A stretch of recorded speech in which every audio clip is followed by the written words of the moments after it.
In a galaxy full of powerful alien civilizations, one species always surprises them: humans. Here you'll find exciting HFY stories where courage, intelligence, and determination turn impossible situations into legendary victories. From intense space encounters to epic adventures, every story celebrates the unstoppable spirit of humanity. All stories are told in a natural human voice, not AI generated, for a more real and immersive experience. Subscribe to Can't Stop HFY. Now, let's start the story. The thing about being underestimated is this. You get to see exactly how far people will go before they realize they made a mistake. Sometimes, by the time they figure it out, it's already too late. The Galactic Council chamber smelled like ozone and something sweet that made Marcus Webb's sinuses itch. He'd been standing at the defendant's platform for 3 hours now, and his knees were starting to complain. The translator bud in his ear had been cycling through 17 different languages, each one managing to make the word primitive sound uniquely insulting. The Verath ambassador, tall as a highway billboard, skin like polished obsidian, eyes that glowed the color of warning lights, gestured at Marcus with one of her forearms. The gesture probably meant something profound in her culture. To Marcus, it looked like she was swatting at a particularly stupid fly. "This delegate," she said, and the translator made her voice sound like honey poured over broken glass, "represents a species that has existed in our galaxy for less than a single rotation of the Galactic Council's founding world. They have no psionic abilities, no natural armaments, no hive mind coordination." She paused. The chamber, vast enough to swallow a cathedral, went quiet. "They are, by every measurable standard, the least qualified species to hold a Security Council seat in the history of this institution." Scattered laughter rippled through the assembly. Not human laughter. Too many clicking sounds, too many harmonic frequencies that made Marcus's teeth ache. The Krill delegation sounded like wind chimes in a hurricane. The Potar emissaries made a sound like someone gargling rocks. Marcus stood still, hands behind his back, face neutral. The way his drill sergeant had taught him 20 years ago, back when he thought the biggest challenge humanity would face was each other. Sweet baby Jesus, how wrong he'd been. The Verath ambassador wasn't done. Of course she wasn't. Furthermore, this species has demonstrated aggressive tendencies, territorial disputes among their own kind, and a disturbing lack of collective consciousness. They are fractured, disorganized, emotional. That last word hung in the air like a slur. Marcus caught the eye of Ambassador Thesakar from the Methodian collective. The Methodian looked like someone had stretched a praying mantis to human height and given it a law degree. And Thesakar's facial plates shifted. Something that might have been sympathy, might have been indigestion. Hard to tell with a species that didn't have faces so much as arrangements of chitinous segments. "The human delegate may respond," the council arbiter announced. The arbiter was a luminar, pure energy contained in a crystalline matrix that looked like a chandelier had achieved sentience. Their voice bypassed the translator entirely, arriving in Marcus's mind as a thought that wasn't his own. Marcus stepped forward. His boots made a sound on the platform. Actual, physical footsteps. Half the species in this room didn't even walk. They floated, phased, teleported, or existed in states of matter that made physicists cry. "Thank you, Arbiter," he said. His voice, amplified by the chamber's acoustics, sounded painfully ordinary. No harmonic overtones, no psychic resonance. Just a guy from Cincinnati trying not to sound as tired as he felt. He looked up at the Verath ambassador, met those glowing eyes. "Everything you said is true." That got their attention. The chamber's ambient noise dropped by half. "We are new here. We don't have natural weapons. We can't read minds or phase through walls or split ourselves into quantum superpositions." Marcus spread his hands. "We're just people. Regular, confused, emotional people trying to figure out how to exist in a galaxy that's been running the show for 60 million years while we were still figuring out fire." The Krill delegation clicked something that the translator rendered as derisive laughter. Marcus smiled, not a friendly smile.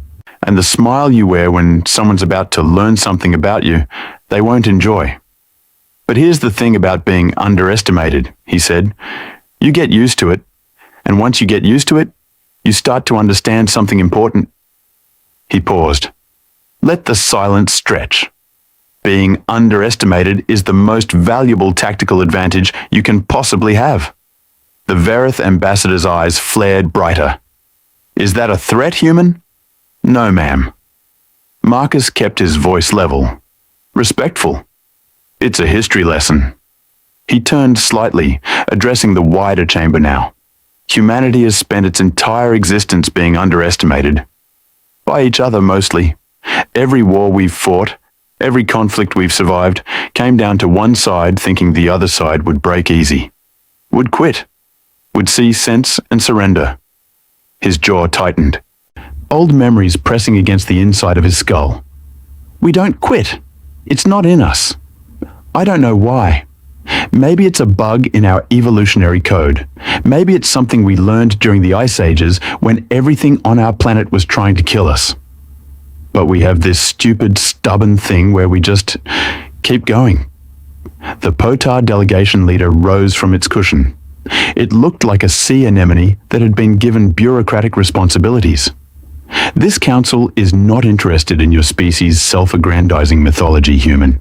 We are here to determine whether we deserve a Security Council seat, Marcus interrupted. I know, and I'm not trying to convince you we deserve it. That stopped them. I'm just saying, you might want to consider what happens if you give it to us anyway. The Verith ambassador's skin rippled. A sign of agitation, Marcus had learned. You speak in riddles, primitive. This council deals in facts, in demonstrated competencies, in track records, Marcus finished. I get it. You want to know what we've accomplished, what we bring to the table. He pulled up his data pad. Projections bloomed in the air above the platform. Star charts, incident reports, casualty figures. 6 months ago, the Drex incursion hit the Outer Rim territories. 3 colonies went dark. The Council sent a peacekeeping force, Varath heavy infantry, Krill tactical units, Methodian support craft, all top-tier species with millions of years of military evolution. Marcus swiped through the projections. His battle footage played out in holographic light. They lasted 48 hours before requesting emergency extraction. The Drex proved too adaptable, too aggressive. Council forces retreated to establish a containment perimeter and wait for reinforcements. He looked up at the assembly. That same week, a human exploration vessel, the Magellan science ship, crew of 42, received the distress call from one of those dark colonies. No military training, no heavy weapons, just a research team with some jury-rigged equipment and a captain who couldn't leave people behind. The projection shifted, showed a battered vessel limping into dock. They went in anyway, found survivors, improvised a defense using agricultural equipment and recycled ship components, or held off Drex assault waves for 6 days while evacuating civilians. Marcus's voice stayed level. Professional. But something underneath it made the chamber feel colder. 37 of the 42 crew members died. The 5 who made it out brought 412 colonists with them. Silence.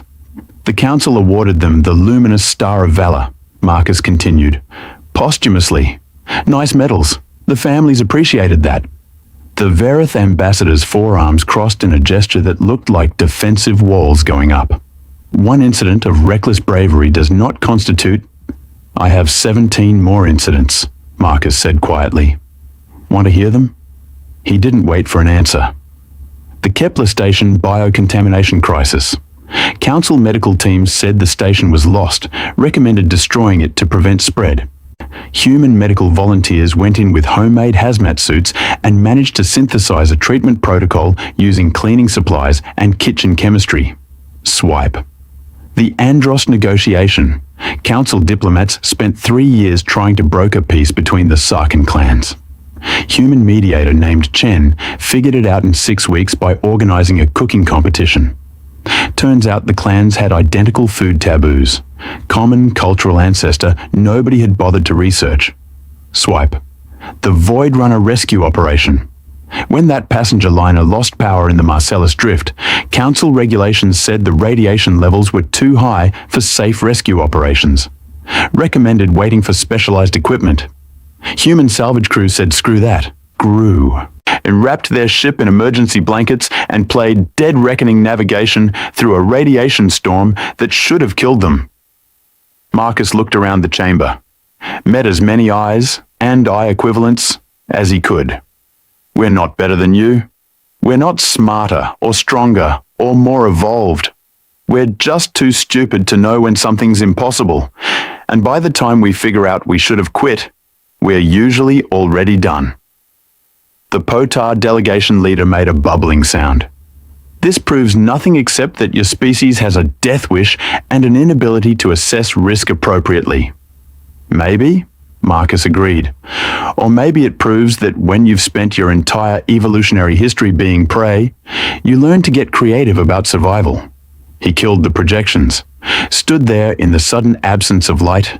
I'm just a human in a too-formal suit, looking small and soft and breakable next to beings that could tear apart molecules with their thoughts. I'm not asking you to like us, he said. I'm not even asking you to trust us. I'm just suggesting that when the next crisis hits, and something always does, you might want the species that doesn't know how to quit on your side instead of wondering what we'll do without supervision. The chamber erupted. Arguments in 17 languages, translated into 17 different flavors of outrage and consideration and calculation. Marcus stood quiet. Let them talk it out. He'd said his piece. The vote would come tomorrow. Either humanity got its seat at the big kids' table, or they'd keep doing what they'd always done. Survive anyway, on the margins, underestimated and overlooked. Honestly, Marcus wasn't sure which option was safer for the galaxy. The session adjourned 3 hours later. Marcus made it back to the human embassy wing, a modest section of the station that smelled like recycled air and coffee. Laura Chen met him in the corridor, his deputy, communications specialist, and the person most likely to tell him when he'd screwed up. Well, she said, falling into step beside him, that was either brilliant or career-ending, possibly both. Marcus pulled at his tie. Stupid thing felt like a noose. How bad? The Verath delegation is calling for formal censure. The Krill want you removed from the proceedings. The Methodians... She paused, checked her datapad. Actually, the Methodians filed a motion to fast-track the vote. That made Marcus stop walking. They what? Thessakar sent a back-channel message. Apparently, your speech hit different with species that evolved from prey animals. Laura's expression was carefully neutral. Something about recognizing survival adaptations when they see them. Marcus leaned against the corridor wall. The metal was cool against his back. We're not going to get the votes, are we? Probably not. Laura shrugged. But you made them think. That's something. Is it? She gave him a look. The look that said she was about to tell him something he wouldn't like, but needed to hear. Marcus, you stood in front of the most powerful beings in known space and basically told them we're dangerous because we're too dumb to die properly. Either they respect that, or they decide we're a liability that needs to be managed. And if it's the second option? Laura's smile was thin, sharp as a knife edge. Then I guess they'll find out why prey animals that survive long enough eventually stop running. They walked the rest of the way in silence. Marcus's quarters were standard diplomatic housing, efficient, sterile, designed to accommodate 70 different species' environmental needs, which meant it didn't quite work for any of them. The bed was too firm. The lighting was the wrong color temperature. The air tasted like it had been filtered through too many machines. He sat at his desk, pulled up his personal files. There were messages waiting, updates from Earth, status reports from human colonies scattered across the outer rim, a video message from his daughter, smiling and talking about her university program, blissfully unaware that her father had just bet humanity's political future on the galaxy's willingness to accept that humans were controlled chaos in biological form. He should watch it, should ground himself in why any of this mattered. Instead, he opened the classified folder, the one labeled Contingencies. Inside were files that would never see official council review, operations that existed in the grey spaces between acknowledged and necessary. Human intelligence had been busy the last 6 months, and not all of that business involved polite diplomatic channels. Marcus scrolled through reports, read summaries, looked at names and faces of people who'd volunteered for things that made the Magellan incident look like a practice drill. People who'd gone into places council authorities had written off as lost causes. People who'd come back, most of them anyway. He closed the folder, rubbed his eyes. Tomorrow, they'd vote. Tomorrow the council would decide whether humanity got to participate in galactic governance as equals or remain perpetual outsiders, tolerated but never trusted. Either way, Marcus knew humans would keep doing what they'd always done. Survive, adapt, find a way, even if that way involved things the council would rather not think about. His communicator chimed. Incoming message. Priority channel. Marcus opened it. The text was brief. 3 words. Incident at threshold. Marcus's blood went cold. Threshold station. Human commercial outpost on the edge of council space. Population, 14,000. Strategic value, minimal. He pulled up the full report. 3 ships had disappeared from the threshold sector in the last 48 hours. No distress calls, no debris fields, just gone. Council response, monitoring the situation. Marcus stared at those words. Monitoring the situation. Translation, not important enough to deploy resources. His hands were shaking. He pressed them flat against the desk until they stopped. Then he composed a message, sent it through secured human channels. The response came back in minutes. Assets en route. ETA 16 hours. Marcus closed his eyes, took a breath. Tomorrow, the council would vote on whether humanity deserved a seat at their table. Tonight, humans would do what they always did when someone needed help, and the official channels said to wait. They'd go anyway. Unauthorized, unacknowledged, unafraid of the consequences. Because the thing about being underestimated, Marcus thought, is that nobody pays attention until it's already too late to stop you.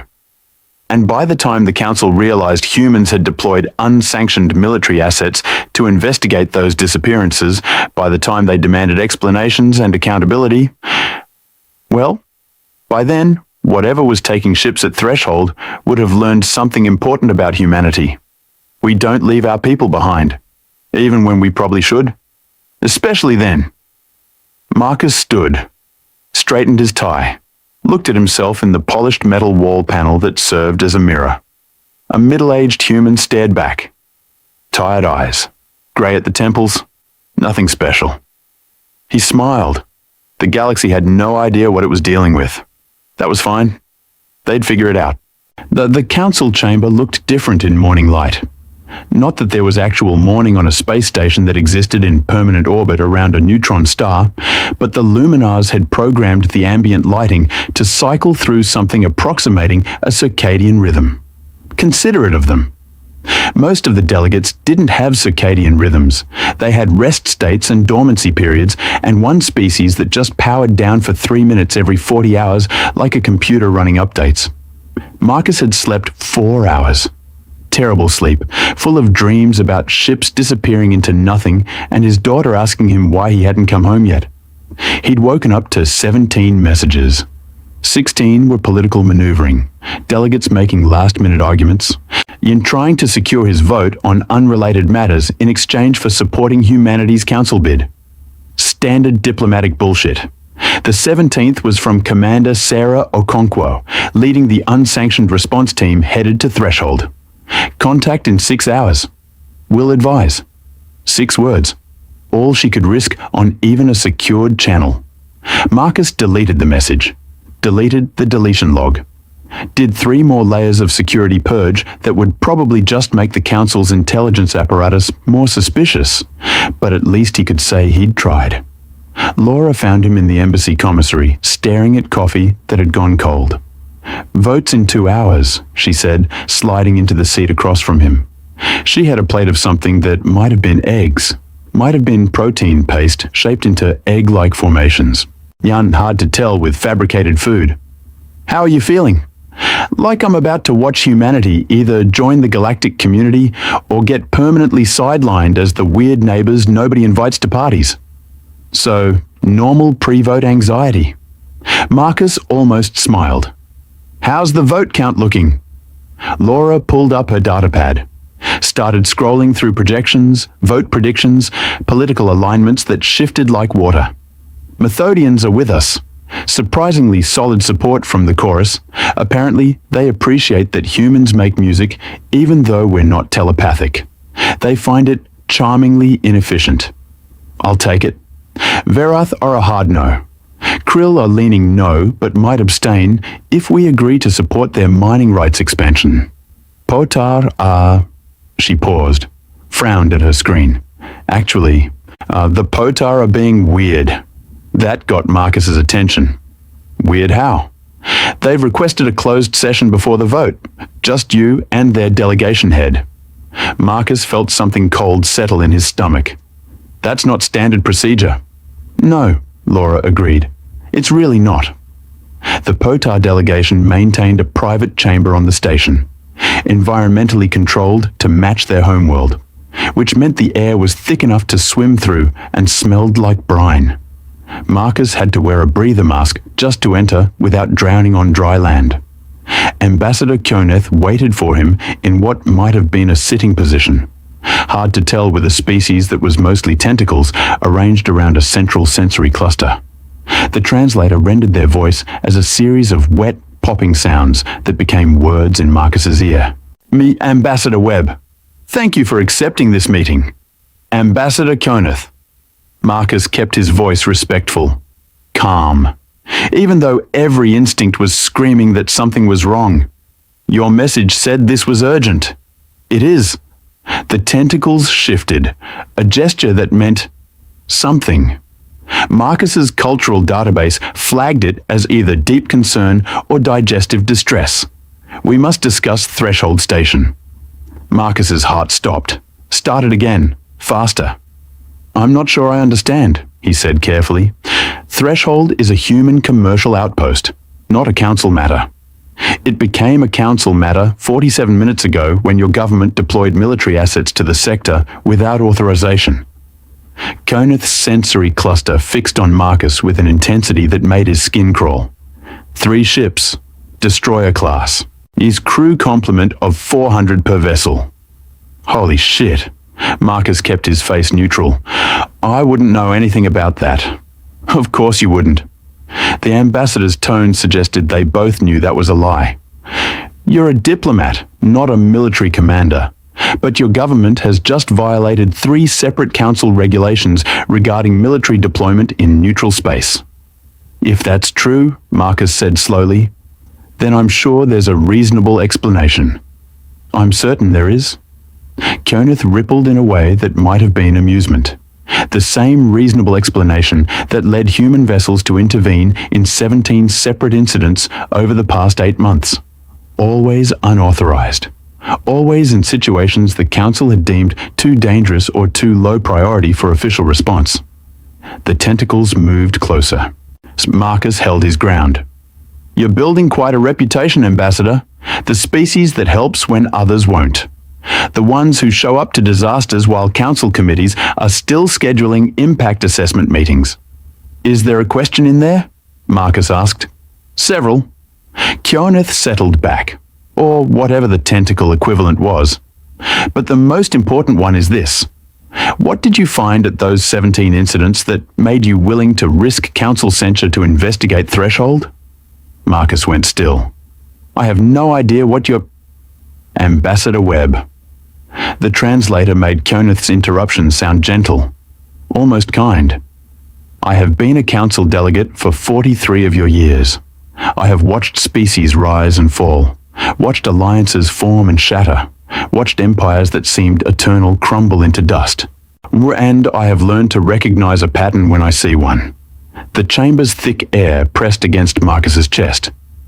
The ships that disappeared from Threshold, Koneth continued, they match a profile. Commercial vessels, minimal defensive capabilities, predictable routes, and they all vanished from sectors that the Council had recently designated as low priority for patrol coverage. Marcus said nothing. 17 incidents, the ambassador repeated. 17 times your people intervened in situations where ships or stations or colonies went silent in areas the Council wasn't watching closely. And in every case, your people found something, survivors, evidence, threats. Koneth's tentacles spread wide, a gesture Marcus's database flagged as emphasis, importance. Look at this. At Kepler Station, you found a bioweapon test. At Andros, a slave trafficking operation. At the Void Runner site, an illegal salvage ring murdering passengers for cargo. Each word landed like a stone. 16 more incidents with similar findings, all in Council jurisdiction, all things that should have been discovered by official investigations. Marcus's jaw was clenched so tight his teeth hurt. And your point is? My point, Ambassador, is that either humanity possesses the most extraordinary luck in the galaxy, or someone is deliberately creating situations designed to make the Council look incompetent while making humans look heroic. The air felt too thick, too heavy. Marcus had wondered. Of course he'd wondered. 17 incidents in 8 months, all perfectly positioned to showcase humanity's willingness to help when others wouldn't. All documented, recorded, or broadcast across human media networks and picked up by galactic news services. Perfect propaganda. Too perfect. If you're suggesting humans are somehow orchestrating these crises, I'm suggesting nothing. Koneth cut him off. I'm observing that someone very clever has been engineering situations that make the Council's standard procedures look callous and inefficient. Someone who benefits from humanity being seen as the species that cares when the establishment doesn't. The tentacles withdrew slightly. The question is whether your government is aware of this manipulation, or if you're being used as pawns by a third party. Marcus felt his world tilting. You're saying someone's been setting us up? Making it look like we're the heroes while actually undermining Council authority and creating a narrative that could fracture the entire galactic political structure? Yes. Koneth's sensory cluster dimmed. And they've done it brilliantly. Because if the Council moves against humanity now, we look like we're punishing you for helping people. But if we allow it to continue, we validate the idea that the Council is useless in a crisis. Marcus sat down. Didn't remember deciding to sit. Just found himself in one of the chamber's weird cushion arrangements that felt like sitting on a wet sponge. Threshold, he said quietly. What's really happening at Threshold? I don't know. For the first time, Koneth sounded uncertain. But 3 more ships disappeared this morning. Commercial haulers, 1 passenger liner. Saw all in sectors adjacent to the station. And you think this is another setup? I think this is the end game. The ambassador moved closer. Because this time, there are witnesses. This time, there's live footage. And this time, whatever takes those ships left something behind. Koneth pulled up a holographic display. Showed Marcus footage that made his blood run cold. A ship. Human-made freighter. Registry visible on the hull. Hanging in space, dead. No explosion, no debris. Just stopped. And crawling across its surface were things that looked like shadows given teeth. What the hell am I looking at? Marcus whispered. We don't know. Council science teams can't identify the species, can't even confirm they're biological. Koneth zoomed in on one of the shadow things. But they appeared immediately after the Council reduced patrol presence in that sector, and they're only attacking human vessels. Marcus's mind was racing. You think someone released these things deliberately? Created a crisis that specifically targets humans? I think someone wants to see how humanity responds when you're the ones who need rescue. Koneth's voice went soft. And I think they're about to be very interested in what your unsanctioned military vessels do when they arrive. The hologram flickered, showed a new image. 3 human destroyers dropping out of FTL at the edge of the threshold sector. Someone had been watching, recording. Your ships arrived 18 minutes ago, Koneth said. They should encounter the threat in approximately 4 hours. And when they do, every major intelligence service in the galaxy will be watching to see how the species that doesn't quit handles something that might actually be unbeatable. Marcus stared at the hologram, at his people flying into a trap that someone had spent 8 months preparing. You could warn them, Koneth observed. Recall the vessels, admit to unauthorized deployment, and accept council censure. Or you could let this play out. See what your people do when they're the ones being hunted instead of doing the rescuing. The tentacles curled in what might have been sympathy. Either way, the vote is in 90 minutes. And either way, I suspect the galaxy is about to learn something definitive about humanity. Marcus stood. His legs felt unsteady. Why tell me this? Why not just expose the whole thing publicly? Koneth was quiet for a long moment. Because I have watched 17 council investigations into those incidents, the ambassador finally said. And every single time, I've read reports that concluded with threat neutralized, or survivors recovered, or situation resolved. Every single time, humans went into impossible situations and came back alive. The sensory cluster brightened. I want to know if that's because you're extraordinarily capable, or because someone has been making sure you always face challenges you can overcome. And I suspect the only way to know for certain is to watch what happens when someone creates a challenge designed to destroy you. Marcus felt something cold and hard settle in his chest. You're using my people as a test. I'm observing what happens when the controlled experiment becomes uncontrolled. Koneth moved toward the chamber door. The POTAR will vote to support humanity's council membership, Ambassador Webb, not because we believe you deserve it, but because we're curious to see what you'll become if you get it. The door opened. Thick air mixed with station-standard atmosphere in a swirl of pressure differentials. 4 hours, Koneth said. That's how long until your ships reach the threat zone. I suggest you spend that time deciding whether you want to save them or let them save themselves. Marcus walked back to the embassy in a daze. Laura took one look at his face and locked down the office. Activated jamming fields, closed the blast shutters, did everything short of wrapping the room in tinfoil. Well, what happened? She demanded. Marcus told her. All of it. The pattern, the manipulation, the trap. When he finished, Laura was quiet for a long time. So we've been dancing to someone else's tune for 8 months, she finally said.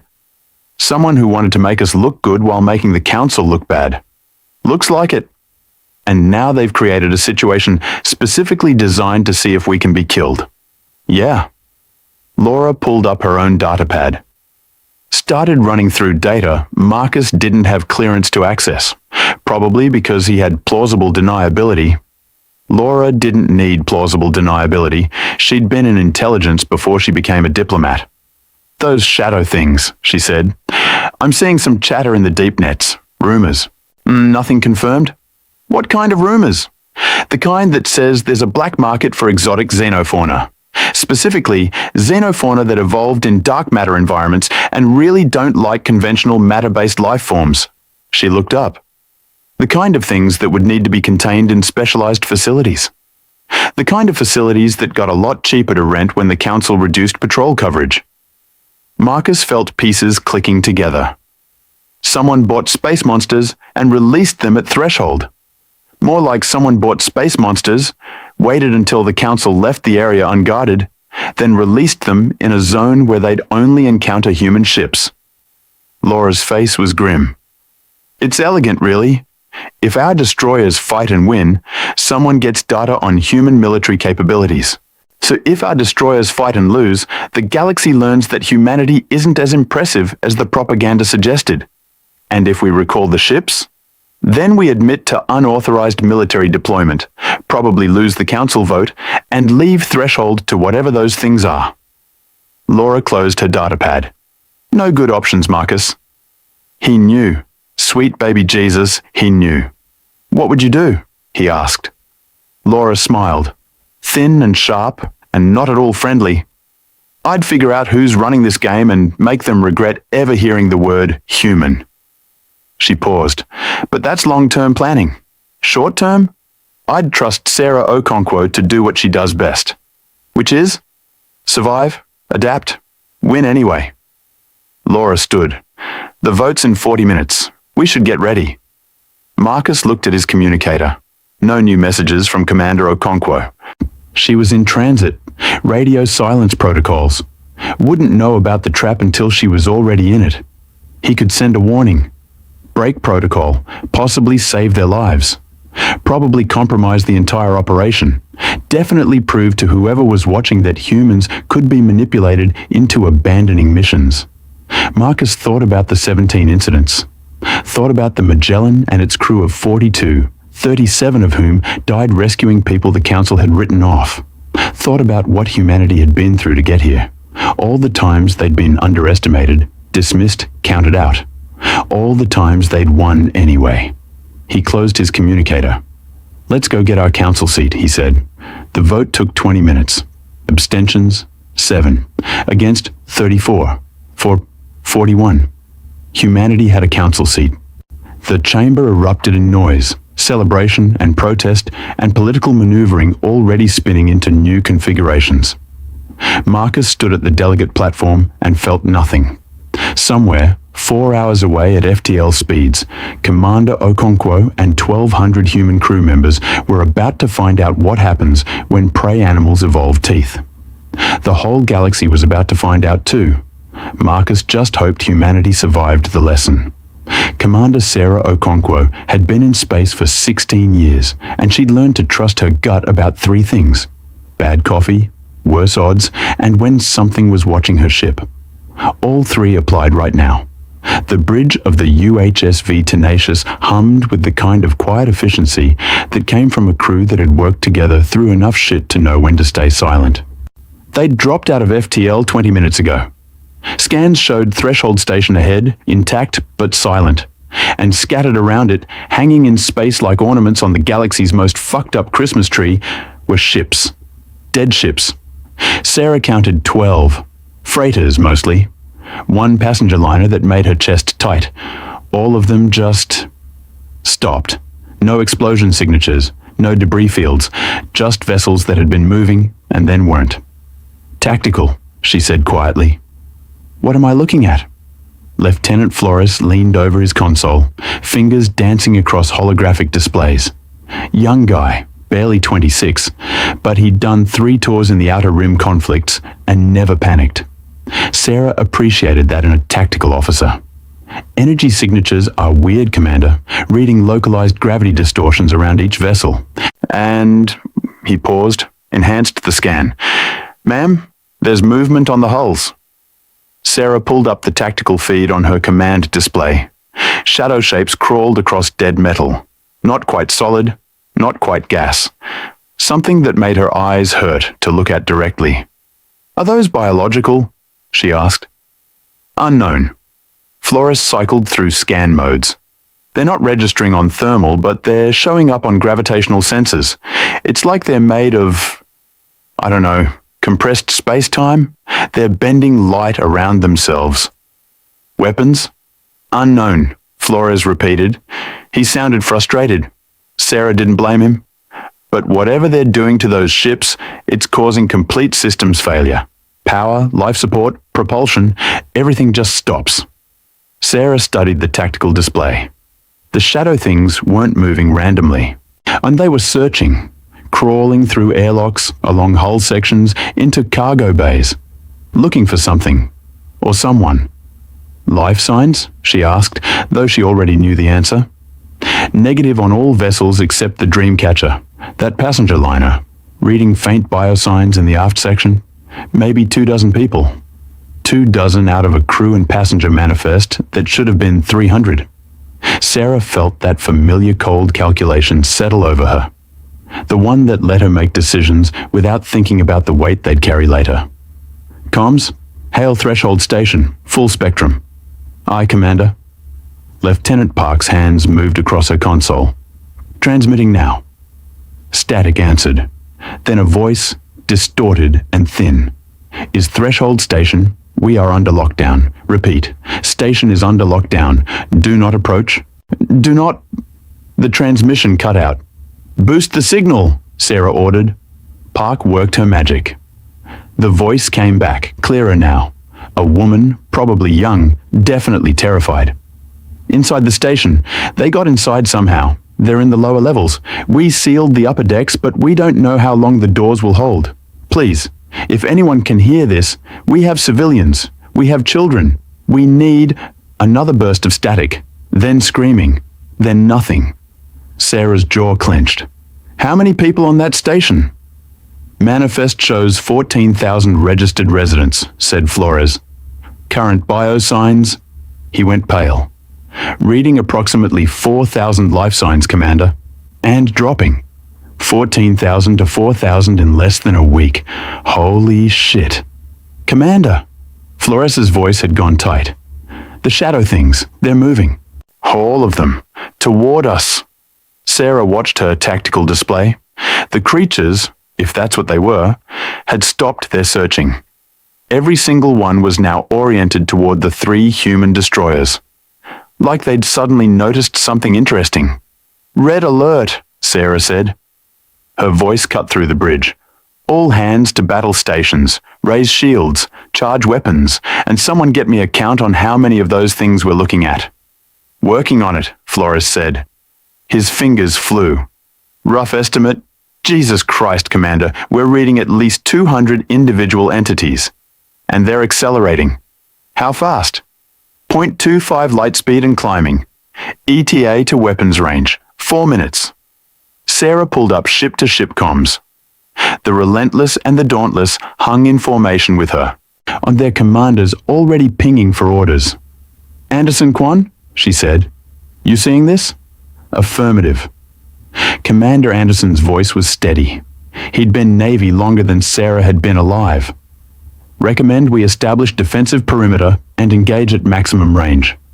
Negative, said Commander Quan from the Dauntless. Those things took down 12 ships without firing a shot. We don't know what their capabilities are. Recommend we withdraw and request council support. Sarah looked at the tactical display. At Threshold Station. At the 4,000 people still alive, waiting for help that might not come. She thought about Marcus Webb, back at the council, probably fighting for humanity's right to be taken seriously. She thought about the 17 incidents, the pattern, the propaganda value. And she thought about the fact that her gut was screaming this was a trap. We're not withdrawing, she said. Commander, Quan started. We're not withdrawing, Sarah repeated, harder this time, because if we do, those 4,000 people die. And because whoever set this up wants to see if humans run when things get scary. So we're going to show them what happens when you corner a species that evolved running from everything and finally got tired of it. She checked her chrono. 3 minutes until weapons range. Anderson, you're with me. We engage the hostiles. Keep them off the station. Quan, you make for Dreamcatcher. Get those survivors off that liner. Commander, with all respect, splitting our forces is exactly what we're going to do. Because I'm not leaving civilians to die while we have a perfectly good shootout. Sarah's voice went cold. You have your orders, Commander. Execute. A pause, then. Aye, Commander. Dauntless breaking formation. Sarah watched the Dauntless peel off, heading for the dead passenger liner. 2 minutes. Flores, I want firing solutions on as many of those things as you can track. Cycle through weapon types, lasers, kinetics, plasma, all of it. I want to know what hurts them. Aye, Commander.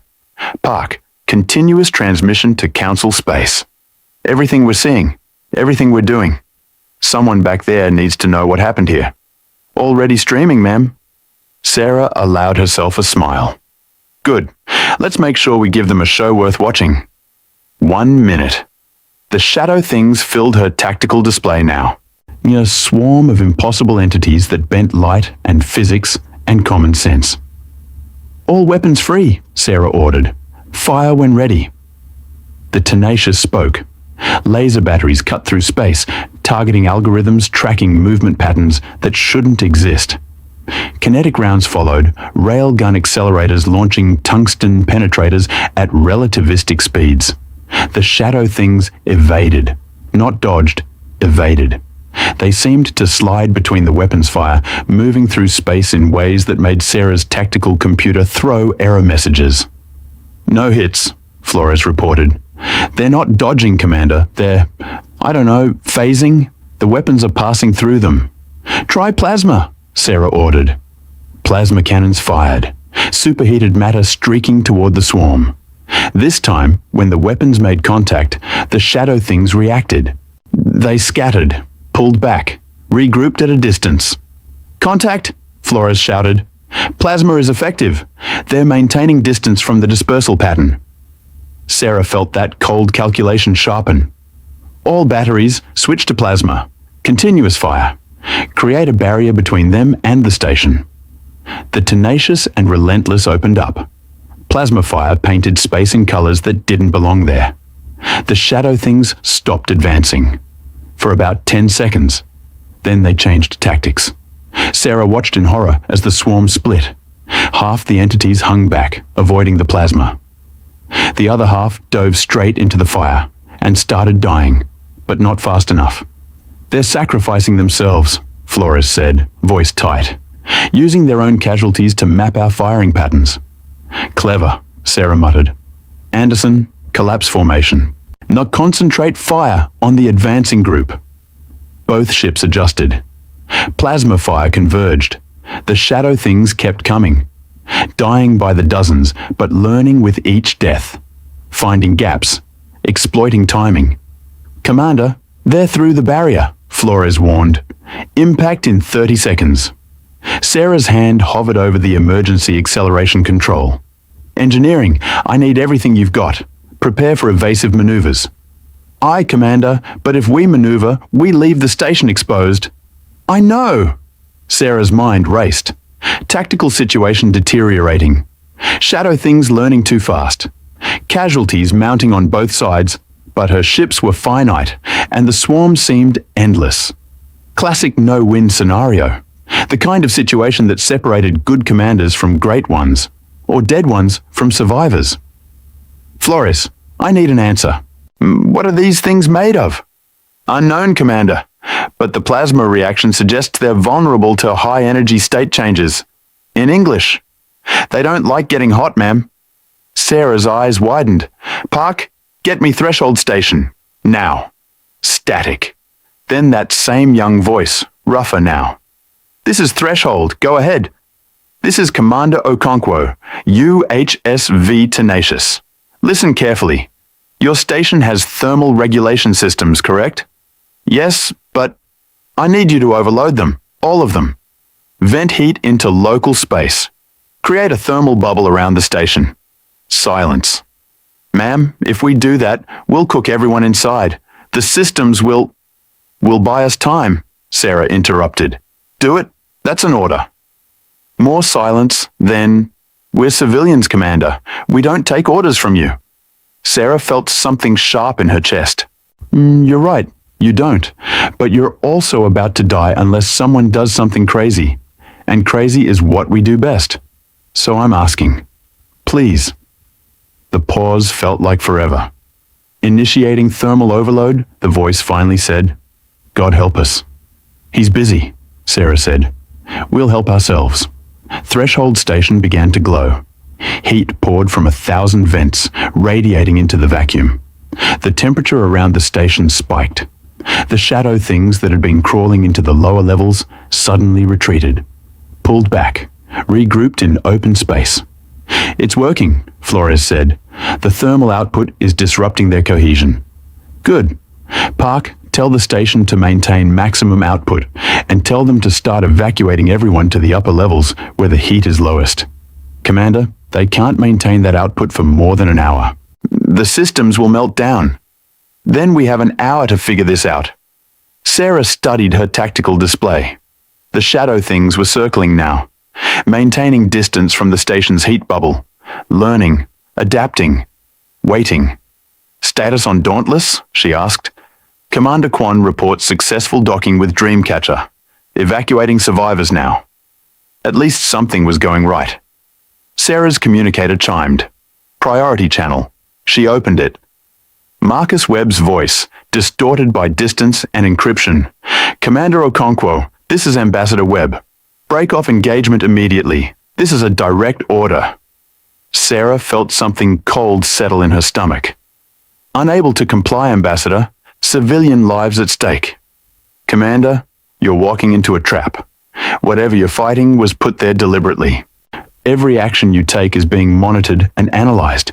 Break off now, while you still can.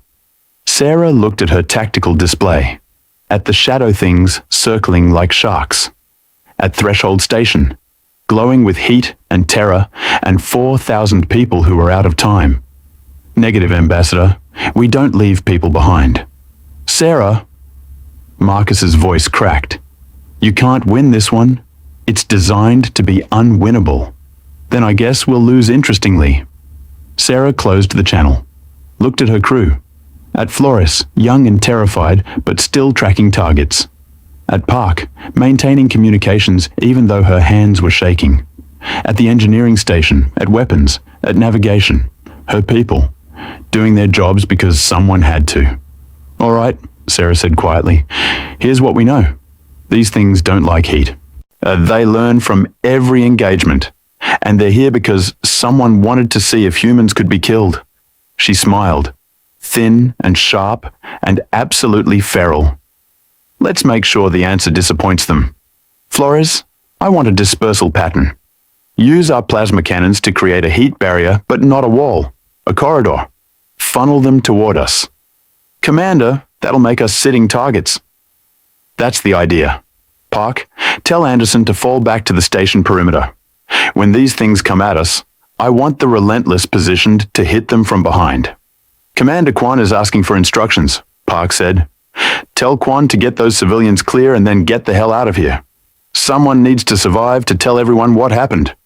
Sarah's hands moved across her command console, pulled up ship schematics, looked at the Tenacious's reactor specifications, looked at her crew.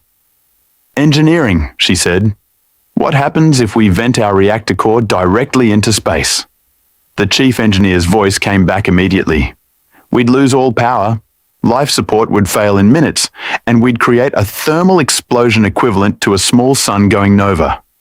Would it kill these things? A pause. If they were close enough, yes. Probably. And us? Also yes, definitely. Sarah nodded slowly.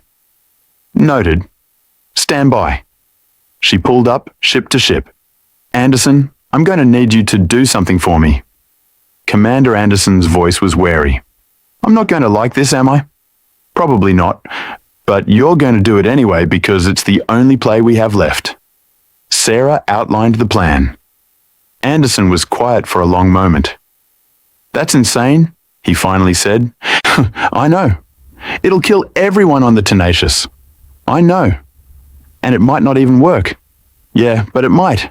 And might is better than definitely not. Another pause. Then, your crew signed up for this? Sarah looked around the bridge, at faces young and old, terrified and determined.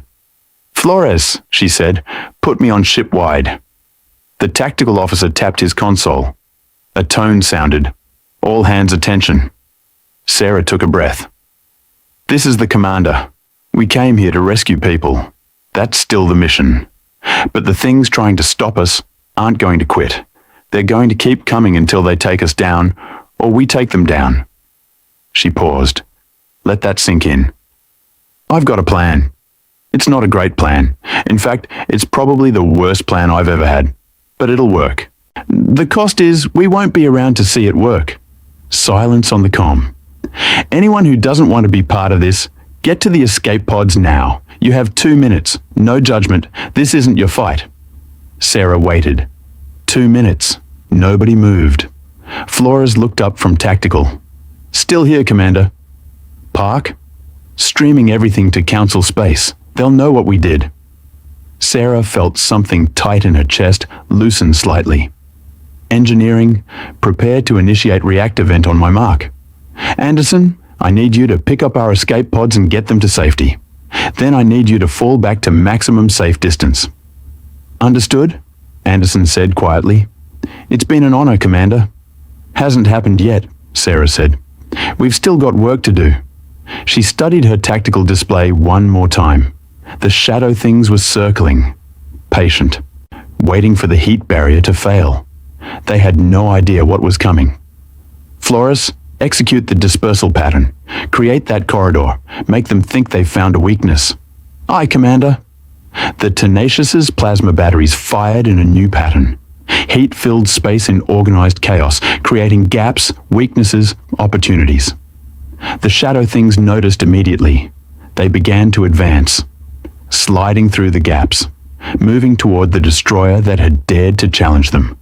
They're coming, Flores said. ETA 90 seconds. Sarah pulled up the reactor controls, looked at the manual override, the big red button that nobody ever wanted to press. Engineering, I need 30 seconds of maximum output before the vent. Can you give me that? Affirmative. Reactor will go critical, but we can maintain for 30 seconds. Good enough. Sarah's finger hovered over the override. Park, final transmission to Council space. Standing by, Commander. Sarah looked at the camera, at the record that would outlive her by centuries.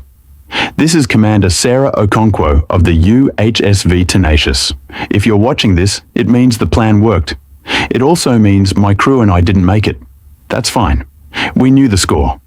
She paused, chose her words carefully. To whoever set this up, whoever thought you could use humanity as a test subject or a pawn in some political game, you made a mistake. Not because you underestimated our capabilities. You made a mistake because you fundamentally misunderstood what we are. The shadow things were 60 seconds out. We're not the species that wins because we're strongest or smartest or most advanced. We're the species that wins because we show up, because we try, because when someone needs help, we help them, even when it's stupid, even when it's impossible, even when it costs us everything. 45 seconds. You wanted to know if we could be killed. Here's your answer. Yes. Of course we can. We're fragile and temporary, and we break easy. Sarah smiled at the camera. But we break forward. We break toward the fight. And if you're unlucky enough to be what we're fighting, you'll learn that killing humans isn't the problem. 30 seconds. The problem is what comes after. Because for every human you kill, you create 1,000 more who remember, who get angry, who decide that maybe it's time to stop being the nice ones. 20 seconds. The shadow things filled her tactical display, close enough to touch. So enjoy this victory, because it's the last easy one you'll get. Sarah's hand came down on the override. Engineering, reactor vent in 10, 9, 8. The Tenacious began to shake. 7, 6, 5. The bridge lights dimmed. Emergency systems engaged. 4, 3, 2. Sarah looked at her crew one last time. At Flores. At Park. At every face she'd led into this impossible situation. 1. She pressed the button. The Tenacious opened its heart to the void. 20,000 degrees of reactor plasma vented directly into space. The destroyer's core, designed to power a ship for 20 years, released all that energy in 30 seconds of sustained fury. The shadow things, caught in the expanding thermal bloom, had nowhere to phase, nowhere to evade. They burned. All of them. 200 impossible entities that bent physics and defied explanation, gone in a flash of light that could be seen from the council chamber. The Tenacious went dark. Life support failed. Hull temperature spiked to levels that melted internal bulkheads. Commander Sarah Okonkwo had 17 seconds to think about her daughter before the heat took her. She spent 16 of them smiling. The council chamber was silent. Not the polite silence of political maneuvering, not the calculated quiet of beings choosing their words carefully. The silence of a galaxy that had just watched 1,200 humans die on live broadcast. Marcus stood at the human delegation platform, hands gripping the railing hard enough to hurt. The holographic display still showed the aftermath, the tenacious drifting dead in space, for hull glowing cherry red from residual heat. The relentless and dauntless maintaining position, recovering escape pods. 34 pods, 1,200 crew, 34 survivors. The math was brutal. Ambassador Coneth spoke first. The Potar's voice, translated into something almost gentle, broke the silence like glass shattering. I did not expect that. Marcus didn't look away from the display. Couldn't. What did you expect? He asked quietly. Tactical retreat. Calculation of acceptable losses. Perhaps a negotiated withdrawal. Coneth's tentacles moved in what might have been confusion, not sacrifice. That's because you don't understand humans. Marcus's voice was flat, empty. We're not heroic. We're not noble. We're just really bad at letting people die when we could do something about it. The Verith ambassador rose from her seat. All forearms spread in a gesture that Marcus's exhausted brain couldn't interpret. The human commander destroyed her own vessel, she said. Killed her crew. For strangers. For 4,000 civilians on that station, Marcus corrected. For the survivors on that liner. For the principle that when someone calls for help, you answer. That is not principle. That is madness. Yeah. Marcus finally looked at her. Welcome to humanity. The chamber erupted. 17 languages, 17 different flavors of shock and argument and calculation. The Krill delegation was clicking in rapid-fire patterns that the translator was struggling to keep up with. And the Methodians had gone completely still, their equivalent of overwhelming emotional response. The Arbiter's voice cut through the chaos. Pure thought, bypassing translation, demanding attention. Silence. The chamber obeyed. What we have witnessed requires discussion. But first, clarification. The Luminar's crystalline form pulsed. Ambassador Webb, did you authorize this action? Marcus hesitated. The truth would destroy him. Unauthorized military deployment. Violation of council regulations. Failure to prevent a disaster that had been broadcast to every major civilization in the galaxy. The truth would also protect Sarah's memory. Prove that this had been a rogue operation, not official policy. He opened his mouth, closed it, opened it again. Yes, he said, I authorized the deployment. Laura, standing at the back of the chamber, that made a small noise, probably realizing he'd just ended his career. For what purpose? To save lives. Marcus straightened. 3 ships had disappeared. Threshold Station was going dark. The council had designated the situation as low priority. Monitoring only, no active intervention. So I deployed assets to investigate. Without authorization. Without asking permission, Marcus corrected. There's a difference.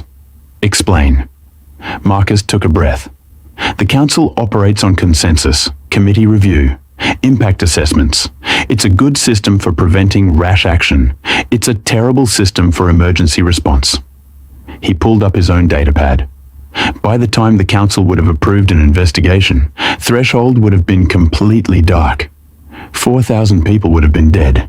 What the survivors on Dreamcatcher would have run out of air. The cost was 1,200 lives. I know. Marcus's voice cracked. I know exactly what it cost. But the alternative was letting 14,000 people die while we scheduled a committee meeting. The Verith ambassador's eyes flared. You admit to valuing some lives over others, to making decisions about who deserves rescue based on numerical calculation. No. Marcus shook his head. I'm admitting that sometimes you have to choose between bad options and worse ones. And humans? We have a lot of practice making those choices. Coneth moved forward. Ambassador Webb, I informed you this situation was likely a trap, that whoever created it wanted to test humanity's response. As you sent your people anyway. I trusted them to do their jobs. You sent them to die.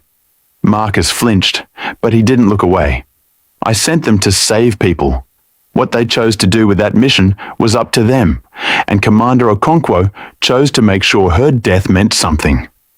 The Potar ambassador was quiet for a moment, and if the shadow entities had survived, if her sacrifice had been meaningless, then she still would have tried. That's what we do.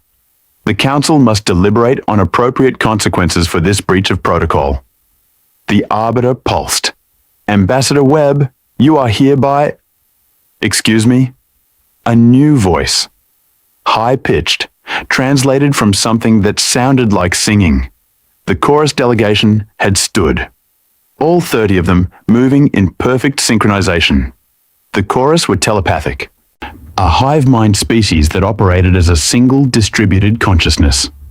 They rarely spoke in council sessions. They didn't need to, since they already knew each other's thoughts. When they did speak, everyone listened. You have something to contribute? The Arbiter asked. We wish to present evidence, the chorus sang in perfect harmony. Evidence that may change the Council's understanding of recent events. Holographic displays bloomed throughout the chamber. Data streams, financial records, communication intercepts. We have been investigating the pattern of incidents Ambassador Webb referenced, the chorus continued. The 17 situations where human vessels intervened in crises, the Council deemed low priority. Marcus felt his stomach drop. Our investigation revealed a coordinated effort to create these situations. Was a single organization operating through shell companies and proxy agents has been systematically engineering scenarios designed to make the Council appear incompetent while making humanity appear heroic. The chamber went silent again. This organization, the chorus sang, is called the Preservation Collective. Its stated goal is to reform the Galactic Council through pressure and embarrassment. Its unstated goal is to fracture Council authority and create a new political structure with humanity as its centerpiece. Marcus stared at the data, at financial trails that led to companies he'd never heard of, at communication logs showing coordination between disparate incidents, at evidence that everything he'd believed about humanity's heroic response had been manufactured. The threshold incident, the chorus continued, was the culmination of this effort. The shadow entities were exotic xenofauna, purchased from illegal black markets and released in a controlled environment. The civilian casualties were unintended. The creatures proved far more aggressive than anticipated. More data, purchase records, containment failure reports. The Preservation Collective intended for human vessels to arrive, encounter a manageable threat, and succeed in a highly visible rescue operation. Instead, they encountered an existential threat and responded with... The chorus paused. Unexpected tactics. Who's running this collective? Marcus asked. His voice sounded distant in his own ears. Unknown. The organization operates through multiple levels of cutouts and misdirection. However, the chorus's displays shifted. So we have identified 17 individuals with confirmed connections to collective operations. All are currently in council space. Names appeared. Faces. Species Marcus recognized. Some from council delegations, some from commercial interests, some from intelligence agencies that officially didn't exist. Holy shit, Laura breathed from the back of the chamber. The Verath ambassador rose. This is unprecedented. An organization operating within council jurisdiction, manipulating political outcomes, causing deaths. To be clear, the chorus interrupted, we have no evidence linking the collective directly to the threshold deaths. The shadow entity's escape was likely accidental. However, the overall pattern of manipulation is undeniable. Marcus's mind was racing. You said the collective wanted humanity at the center of a new political structure. Why? Because, Koneth said quietly, humanity is the only species in the council young enough to be shaped. Old enough to have developed interstellar capability, but young enough to lack the institutional calcification that prevents real change. The Potar ambassador's tentacles curled. They wanted to use you as a weapon against the existing order. And you walked right into it, the Verath ambassador added. Every rescue, every intervention, every time you showed up when the council wouldn't, you were playing exactly the role they'd written for you. Marcus felt sick. All of it. Every heroic moment. Every time humanity had proven itself to be the species that helped when others wouldn't. Manufactured. Controlled. Fake. No, he said. Everyone looked at him. No, Marcus repeated, stronger now. The manipulation was real. The setup was real. But what Commander Okonkwo did, what the Magellan crew did, what every human who responded to those incidents did, that was real. He pointed at the display showing the Tenacious. Nobody forced Sarah to vent her reactor. Nobody manipulated her into sacrificing her ship. She saw people who needed help and she helped them. That's not programming. That's choice. Choice influenced by circumstances created by the collective. The Verath ambassador countered. So what? Marcus shot back. Everything we do is influenced by circumstances. Every choice exists in a context. The question isn't whether the collective created the situation. The question is, given that situation, what did we choose to do? He looked around the chamber, then met as many eyes as he could. You want to know the difference between humans and everyone else in this room? Fine. Here it is. We don't care if someone is manipulating us into being heroes.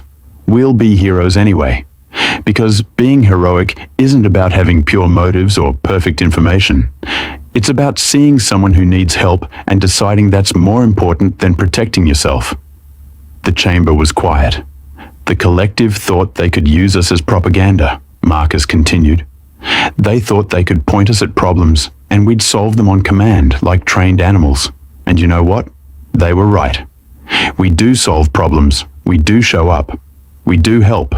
He smiled, thin and bitter. But they made one mistake. They assumed that because they could predict our behavior, they could control our outcomes. They forgot that just because humans are predictable doesn't mean we're manageable. Commander Okonkwo proved that, Laura said from the back. They thought they'd created a survivable challenge. She turned it into a funeral pyre and took the threat with her. The chorus shifted. The question remains, what should be done about the Preservation Collective? And what should be done about humanity? The Arbiter pulsed. A species this easily manipulated represents a security risk. Marcus laughed. Couldn't help it. The sound came out harsh and broken. You think we're a security risk because someone manipulated us into saving people? Really? You violated council regulations, deployed military assets without authorization, caused a diplomatic incident that has undermined council authority across 17 sectors. Yeah, Marcus agreed. Yeah, we did all that. And we'd do it again. Because at the end of the day, when someone needs help, we help them. Protocol is something you worry about after everyone's safe. He straightened, looked the Arbiter directly in their crystalline core.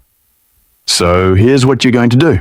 You're going to decide whether the Council wants a species that follows every rule and watches people die while waiting for committee approval, or a species that breaks rules and saves lives while apologizing later. That is not how the Council operates. I know. That's the problem. Silence. Then Koneth spoke. I move that the Council take no action against humanity for the Threshold incident. What Ambassador Webb authorized was a violation of protocol. What Commander Okonkwo accomplished was extraordinary. The two facts can coexist. The Methodian delegation clicked in agreement. Seconded. Furthermore, I move that the Council establish a rapid response framework, allowing member species to deploy assets to emergency situations without requiring full committee approval. The Verath ambassador's eyes flared. That would undermine the entire committee structure. Good, the Methodian interrupted. The committee structure allowed 14,000 people to become 4,000 while we debated jurisdiction. It needs undermining. The argument started again. But this time, Marcus noticed something different in the tone. Before, the debate had been about whether humanity deserved to be here. Now it was about whether the Council deserved humanity. The vote took 3 hours. Sanctions against humanity for unauthorized deployment. Rejected. So censure of Ambassador Webb. Rejected. Formal investigation into the Preservation Collective. Approved unanimously. Establishment of Rapid Response Framework. Approved with modifications. And one more vote, proposed by the chorus and seconded by 5 other delegations. Posthumous council honors for Commander Sarah Okonkwo and the crew of the Tenacious. Approved unanimously. Marcus stood at the platform and felt empty. They'd won. Humanity had its council seat, had its political legitimacy, had its place in galactic civilization. 1,200 people had died for it. Laura found him in his quarters 3 hours later. He was staring at a wall, not seeing it. The crew lists are public now, she said quietly. News networks are broadcasting them. Sarah's face is on every major channel. Good. Marcus's voice was flat. She earned it. So did you. I sent them to die, Laura. You sent them to do their jobs. There's a difference. Marcus finally looked at her. Is there? Laura sat down, pulled up her datapad. I've been reading the social media feeds from Earth. Do you know what people are saying? That we're heroes, that we're brave, that we showed the galaxy what humanity can do. Marcus's jaw clenched. More propaganda.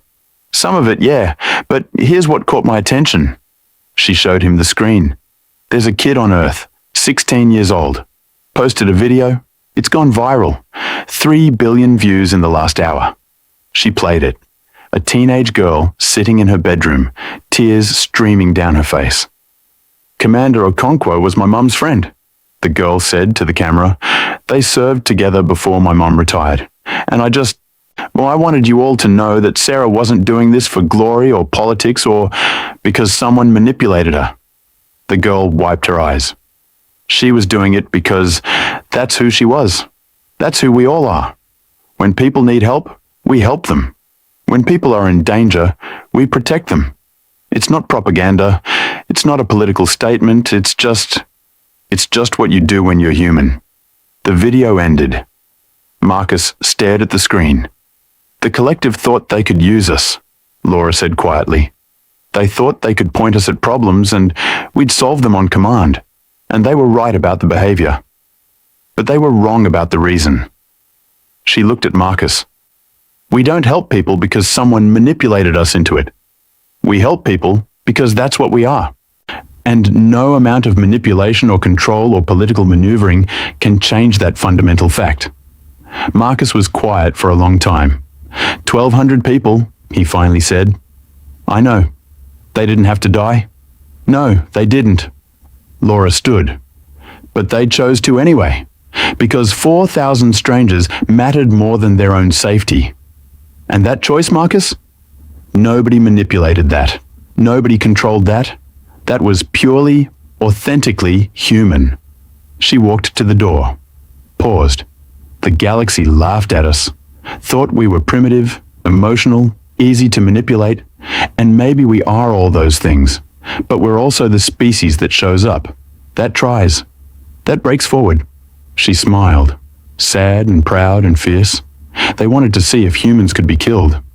Sarah showed them the answer. And I don't think they're going to like what comes next. She left. Marcus sat alone in his quarters for a long time. Then he pulled up his communicator, composed a message to Earth, to command, to everyone who needed to hear it. Threshold station secured. Shadow entities neutralized. 4,000 civilians safe. UHSV Tenacious lost with all hands. Commander Okonkwo died completing the mission. Recommend full honors. He paused. Added one more line. They laughed at her first. Then she made them stop. Marcus sent the message. Pulled up another file. The classified one. The contingency plans. Started making modifications. Because Laura was right. The galaxy had seen what happened when someone tried to kill humans. Now they were about to learn what happened after. 3 weeks later, the Preservation Collective's headquarters was raided simultaneously by Council security forces and human intelligence operatives. 17 arrests, evidence of manipulation spanning 2 decades, financial crimes, political corruption, negligent homicide. The trials would take years. The collective's leader, a Verith industrialist named Kareth, gave one statement before invoking legal counsel. We thought we were using humanity. We thought we could control the narrative, shape the outcomes, create the heroes we needed to reform the council. Kareth's eyes dimmed. We were wrong. You can't create heroes. You can only create situations where heroic people reveal themselves. And humans. A pause. Humans are all heroic people. Every single one of them. They're just waiting for a reason to prove it. The statement went viral. Humanity's reputation in the galaxy shifted overnight. No longer the primitive newcomers. No longer the easily manipulated pawns. Now they were something else. Something that made ancient civilizations nervous. They were the species you didn't manipulate, didn't underestimate, didn't corner. Because humans broke forward. And if you were unlucky enough to be what they were breaking toward, you learned that killing them wasn't the problem. The problem was what came after. Marcus stood in the council chamber 6 months later, delivering his first official report as humanity's Security Council representative. The chamber was full. Every delegation present, every seat occupied. They were listening now. The Rapid Response Framework has been activated 17 times in the past 6 months, Marcus said, so human vessels have participated in 12 of those responses. Council casualties are down 40%. Civilian casualties are down 60%. Response times have improved by an order of magnitude. He paused, looked around the chamber. Commander Okonkwo believed that when people need help, you help them. That protocol is something you worry about after everyone's safe. The Council has officially adopted that philosophy. The Verith ambassador spoke. And what has this cost us? Marcus smiled. Everything and nothing. He pulled up a display, showed footage from recent rescue operations, human ships working alongside Krill tactical units, Methodian support craft, Varath heavy infantry, Potar engineering teams. It cost us the illusion that following procedure was more important than saving lives. It cost us the comfort of being able to delay decisions until they were safe. It cost us the luxury of being able to watch people die and call it acceptable losses. The display shifted, showed faces, thousands of them, people who'd been rescued in the last 6 months. But it gave us something too. It gave us the knowledge that when someone calls for help, someone will answer. It gave us the certainty that we're not alone out here. And it gave us proof that even ancient civilizations can learn from newcomers. Marcus looked directly at the Verith ambassador. You asked what makes humans different. Here's the answer. Nothing. We're not special. We're not superior. We're just the species that decided being underestimated was a tactical advantage instead of an insult. He turned off the display. Commander Okonkwo and her crew gave their lives to save strangers. The galaxy watched them die and learned something important. Humans don't quit. We don't calculate acceptable losses. We don't wait for permission to do the right thing. Marcus's voice went quiet, soft as a knife edge. You laughed at us first, thought we were primitive, easy to manipulate, simple enough to control. He smiled. Then we started disappearing your problems, your crises, your impossible situations. The chamber was absolutely silent. And now you're not laughing anymore. Now you're wondering what we'll do next. What other rules will break? What other precedents will shatter? Marcus spread his hands. Here's the answer.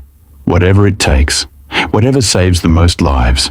Whatever helps the most people. He paused. Let that sink in. Welcome to the new council, where humans don't just have a seat at the table. His smile went sharp. Dangerous. Absolutely human. We're flipping the whole damn table and building a better one. The vote was unanimous. Humanity's approach to emergency response became official council policy. Commander Sarah Okonkwo's sacrifice became the standard every delegation aspired to meet. And the galaxy learned something that would echo through history. Never underestimate the species that evolved being prey. Because eventually, prey animals stop running. And when they do, when they finally turn around and bare their teeth, the predators remember why fear exists.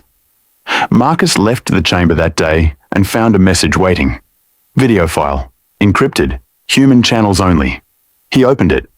Commander Sarah Okonkwo, recorded hours before her death. Ambassador Webb, she said, smiling at the camera. If you're watching this, it means the plan worked. It also means I'm dead. That's fine. We knew the score. She leaned forward. I want you to know something. What we did out here, what my crew chose to do, that wasn't your fault. You gave us a mission. We executed it. How we executed it was our choice. A pause. I know you're probably beating yourself up right now. Probably thinking you sent us to die. But here's the thing, Marcus. She smiled. Bright and fierce and absolutely at peace. We were already dying. Every human is. We're temporary, fragile. We break easy.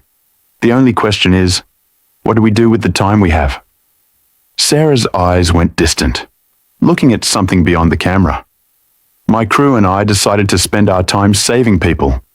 And if that's not the most human thing ever, I don't know what is. She looked back at the camera, at Marcus, at the future she wouldn't live to see.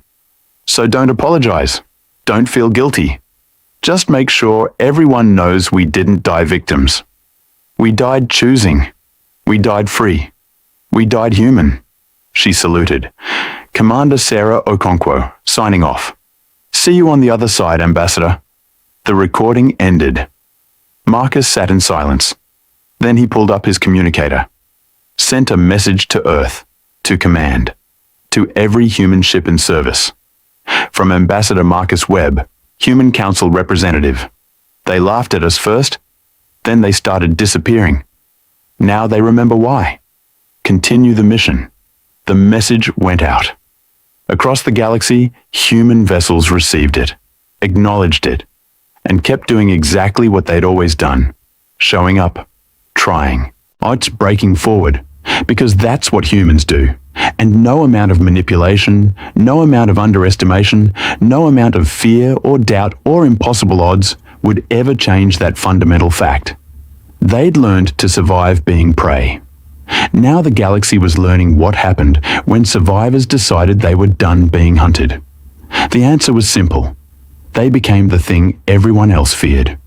Not because they were cruel, but because they refused to stop caring.